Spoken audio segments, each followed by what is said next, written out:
Good morning, Hit Nation. This is the actual My Wordless Half a Penny Part 5. I had to scrape the last couple of videos. The last video, most specifically, because for some reason I had thought that Game 6 of Mavs against Oklahoma City had already happened. And I prophesized, like the word, incorrectly that the Mavs had flopped. That's because I was thinking about the previous game, that they did kind of flop. But they got it this time. And the vibe was kind of similar to the same situation that happened with the Miami Heat and Jimmy Butler getting 2 free throws against the Bucks when the game was already over. I think it was the year that we made the ECFs, but lost against the Celtics due to that missed 3-point shot. I'm not going to talk about it right now. Again, this is not about the Miami Heat. This is about the playoffs.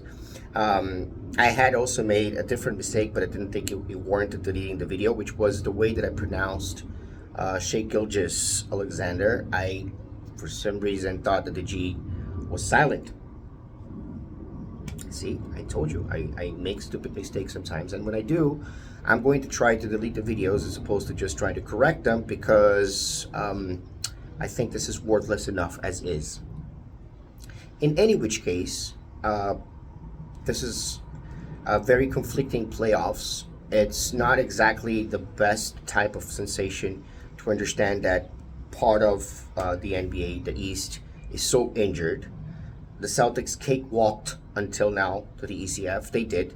They played against a trauma wing in the hospital with the Miami Heat, having recently lost Jimmy Butler and Rozier, but having so many injuries with a team that when they started to click, more injuries. And they started to click again, more injuries. That's what they faced in the Miami Heat.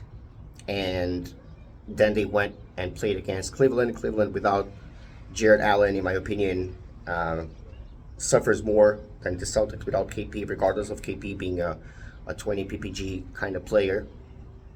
I still think that the meaning of Jared Allen is in terms of his rebounds, especially in terms of the big man that he is, but especially in terms of the rebounds, is very important against a team that's clicking and that's getting those shots. So when those shots are missed and you have a guy that can actually offensively rebound and help you with a couple of missed opportunities, could have helped Cleveland, I think, more than KP would have helped Celtics. They still, again, cakewalked, right? And then Cleveland lost Mitchell, and that was it. It was game over. I mean, you can't expect Mitchell to carry the team if Garland is not playing, and then you can't expect Garland to play to carry the team if Mitchell is injured. And that's the story of part of the East. The other part, New York Knicks against the Pacers, now it became a situation that is worse. But it started with first, I don't remember if it was game 1 or 2 of the semifinals. They lost Mitchell, again, an important player for the New York Knicks. And then they don't have OG Anunoby. And now Josh Hart is also injured. I don't believe in this kind of sentiment of karma or stuff like that. Stuff happens, unfortunately, stuff happens. And in this particular case, it happened to Josh Hart, ironically, just like it happened to Butler, victim of Josh Hart last season. And I think that makes it difficult for the Knicks to win today, regardless of OG being questionable. He's not going to be 100%. If Josh Hart plays, I'm not even sure he should be playing through that injury. And then you have the West. The West is kind of a pleasure to watch. Actually, a great pleasure to watch. It's just that the games have been won by such wide margins in general. The 45-point game that the Timberwolves put a clinic on the Nuggets. Not a clinic. They destroyed the Nuggets. They basically destroyed the Nuggets. The Nuggets that has retooled, has improved, but for some reason, the other teams are just better. And also Jamal Murray's productivity fell down 7 points per game on average in the playoffs compared to last season's playoffs. But that's certainly not enough to justify a 45-point loss or win. The only people that were enjoying that were the Timberwolves, and I guarantee you that their fans were already not watching the TV attentively after 30 points in the third quarter. In any which case,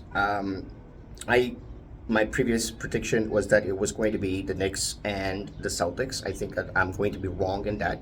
And then this is why I defer to one of my, I think one of the smartest collaborators in my Facebook group. Met him in a different Facebook group. His name is Andy. He said it was the Pacers going to come out of the East, which I think is difficult to happen, but very interesting. And I say that because the Celtics are going to be rested and they're probably going to have KP back while the Pacers are battling to Game 7. But again, right, the Pacers are the one team that is not very injured, right? It's not injured right now.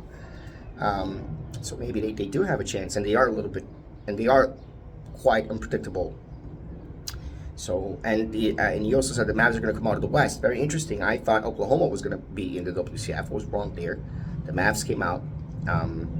And then, of course, we're going to see what happens with the Nuggets. I bet it's going to be a much more interesting game. So I'm looking forward to 2 Game 7s, not 3. That's why I deleted the previous game, because I said there was going to be 3 Game 7s. It's two Game 7s, one today, one tomorrow.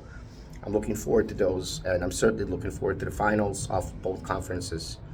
The most important thing is that the world, except Boston, doesn't want Boston to win. Everybody wants what happened to the Bruins, what happened to the Celtics. That's the truth, Boston. I'm sorry. You guys are the only ones, the unbearable ones, that want to win. In any which case, F Boston, and let's go Heat.